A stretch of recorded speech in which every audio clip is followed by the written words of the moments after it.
Welcome to I news. Hyderabad నగరంలో ఒక్కసారిగా petrol సెగ రాజుకుంది. తెల్లవారుజాము నుంచి నగరంలోని ప్రధాన పెట్రోల్ బంక్ల వద్ద వాహనదారులు బారులు తీరారు.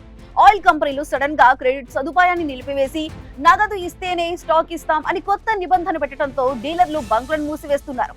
దీంతో నగరంలో పెట్రోల్ కొరత ఏర్పడుతుందనే భయంతో జనాలు పానిక్ అవుతున్నారు. అసలు బంక్ల వద్ద పరిస్థితి ఏంటి? ఆయిల్ కంపెనీలు ఎందుకు ఇలా చేస్తున్నాయి? ఇప్పుడు చూద్దాం. హైదరాబాద్ మహానగరంలో మంగళవారం తెల్లవారుజాము నుంచే పెట్రోల్ బంకుల వద్ద యుద్ధ వాతావరణం కనిపిస్తోంది.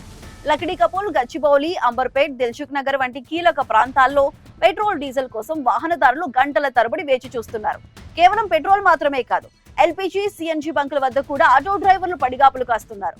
రోడ్లపైనే కిలోమీటర్ల మేర ఆటోలు నిలిచిపోవడంతో ట్రాఫిక్ కు కూడా తీవ్ర అంతరాయం ఏర్పడుతోంది. అసలు ఈ గందరగోళానికి ప్రధాన కారణం ఆయిల్ మార్కెటింగ్ కంపెనీలు పెట్టిన కొత్త మెలిక. సాధారణంగా ఆయిల్ కంపెనీలు డీలర్లకు క్రెడిట్ ప్రాతిపదికన ఇంధనాన్ని సరఫరా చేస్తాయి.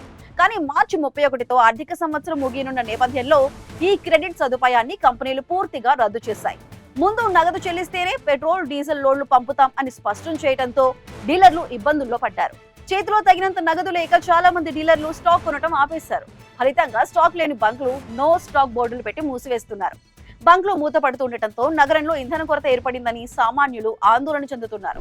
అయితే పెట్రోలియం శాఖ డీలర్ల అసోసియేషన్ మాత్రం భిన్నమైన వాదనని వినిపిస్తోంది.